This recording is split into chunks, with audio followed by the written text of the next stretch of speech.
3 regular season home games remaining for San Diego State's men's basketball program. That includes tomorrow at 1. So get there and get there early. We'll be broadcasting outside beginning at noon, getting you ready. It's always great to catch up with Dave Velasquez, longtime San Diego State assistant.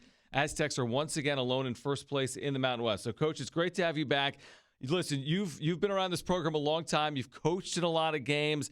There can't be a lot of games like the one that happened Wednesday night that you're going to recall, right? I mean, it had a little bit of everything. Like, where does Wednesday night rank for you in terms of just one of those wacky nights? Well, first off, thanks for having me. But yeah, it was a strange game just in terms of just the rhythm and the flow.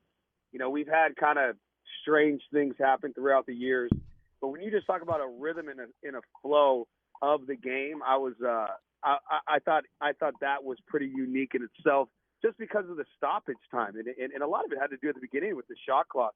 I thought would kind of put us in a strange flow and rhythm. So yeah, very unique game.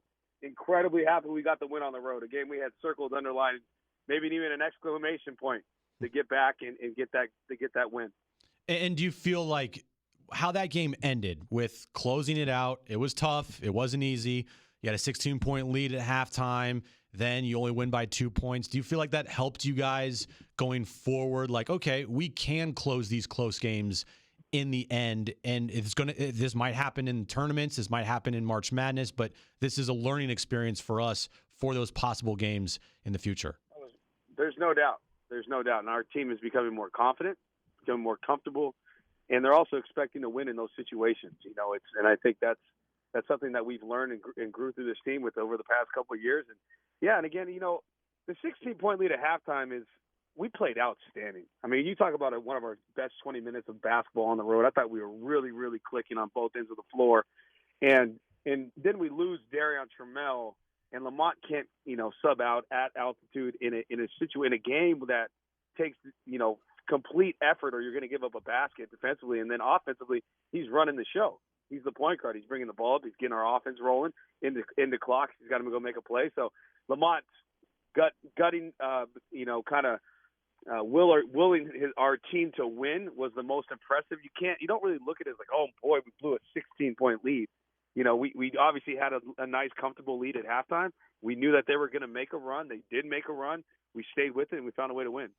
Dave Velasquez, San Diego State assistant basketball coach with us right now, John and Jim. Again, the Aztecs are going to take on UNLV tomorrow at 1 at Viejas Arena.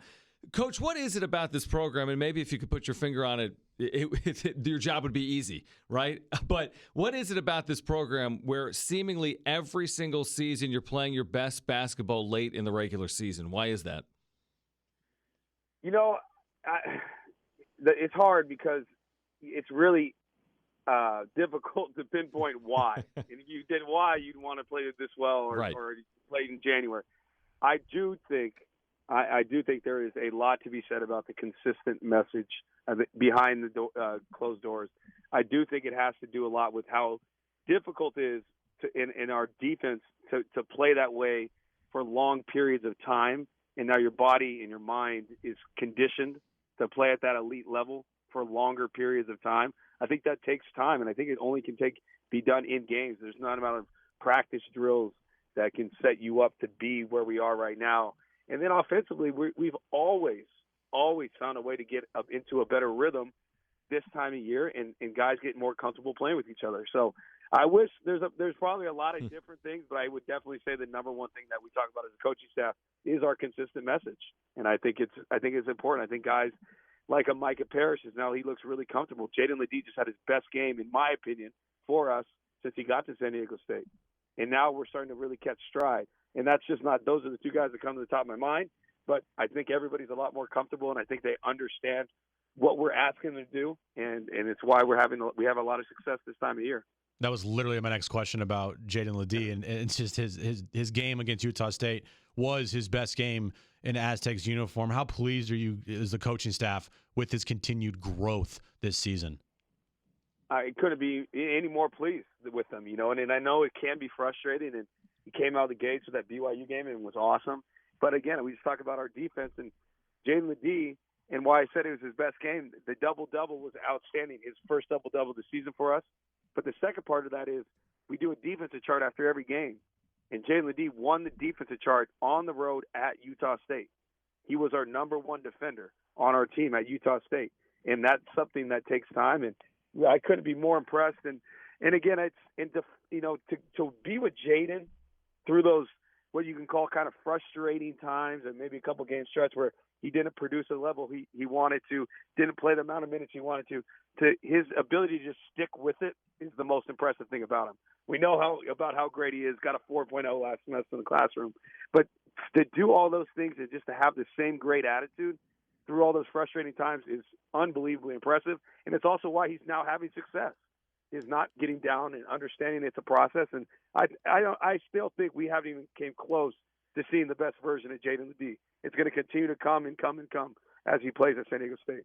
Coach, I love the way your forwards and centers play together. I love the way AG and Jaden play, Keyshawn and Nate, or some combination there. It just feels like as the season's going on, they're really comfortable, but they're super aware. They're super aware of how they can help each other on the floor at both ends. You feel that as well? Absolutely. We made a minor tweak after Maui, and it's really helped our team, and it's really helped those guys get deeper paint touches, get the ball closer to the rim. Defensively, they're so connected. But yeah, you're right. Offensively, they really play off each other. And the other thing, what it does is, if one's right there next to the rim, and he goes to take a shot, and if he misses, the other guy's right there to put it back in. Yep. And I just think our offensive rebounding, we got 38% of our misses against Utah State. We had 15 offensive rebounds on the road. We're number one in our conference in offensive rebounding. Our size, strength, and athleticism around the rim should be one of our biggest attributes, along with our depth, to why we're competing and hoping to win this league. Is those two things right there: our depth and our ability around the rim to put pressure on the rim at both ends. It's hard to score on us at the rim, and we put pressure on you at the rim with having those guys around there. They're so good playing with each other down there. Now, most importantly, our guards are doing a great job of feeding them too. And I think there's times that we don't always stay consistent with giving the guys the ball down there. Just the consistent message we talked about. Look down, feed those big guys. They're working their butt off. Give them the ball so they can get rewarded. Coach, this weekend, tomorrow, forget it's Friday. Tomorrow you're taking on UNLV in the afternoon, 1 p.m. tip. Is it different playing in the afternoon compared to playing at night? And is it more difficult, or is there really no difference in the time? What's funny is we all yelled about our football team having all these afternoon games. I would love an afternoon game like we have tomorrow. So, yeah, the only thing that's different is you don't get a full shoot around. Mm-hmm. Usually we have a practice we call a shoot around 5 hours before tip. Well, 5 hours before tip is 8 a.m. So tomorrow we'll have an abbreviated version of that at 8:15 a.m. We'll eat at 9 a.m. and we'll tip at 1. So, yeah, it definitely kind of throws off the routine a little bit. With all that being said, our guys are going to be so excited. 1 p.m. on Saturday in Viejas. Are you kidding me? That place is going to be rocking. Boise State, I couldn't believe the tip-off due to Friday traffic, really hard situation for our fans to get in that game at 6 p.m. But once they all did, that place was rocking last Friday night. Viejas Arena, and I say it all the time, it's one of the best places in the country to watch a college basketball game. And when it's filled, there's not a lot of better places there is to watch a game. And our guys, they feed off it, and it helps us win so many games, and it helped us win the other night. I know our crowd's going to do all they can to help us win tomorrow. There's no doubt about it. Jaden, it's funny. He was with the media after Dutch this afternoon. I don't think he meant to say it this way. It was really funny because he was asked, hey, what do you make of the 1 o'clock start? He's like, I like it. I really like kind of them switching up. We play so often at night. And he said, besides the fact I'm usually awake by 1, which I thought, I hope you're usually awake by 1. You'll need to be come tomorrow. Coach, before you go, Matt Bradley starts the game 7 for 7. He was outstanding. He made some tough shots, as he typically does. He will make tough shots. What did you think of what you saw from him on Wednesday night, and what do you want to continue to see moving forward? That version of Matt Bradley's so fun to watch, and he can do so many different things. He gets so many other guys' shots, but when Matt's making those hard shots, he's someone that we rely on to go score the ball and also find others. And to me, what Matt Bradley's done is say a lot like Jaden. You go through a couple games and not playing so well, you just stay with it. You stay in the gym, you stay the course, and you're going to have success. And Matt's been great for us. He's been great on both ends, and we're continuing to get better, and everybody's getting more comfortable playing with Matt. And some of his shots he hit at Utah State.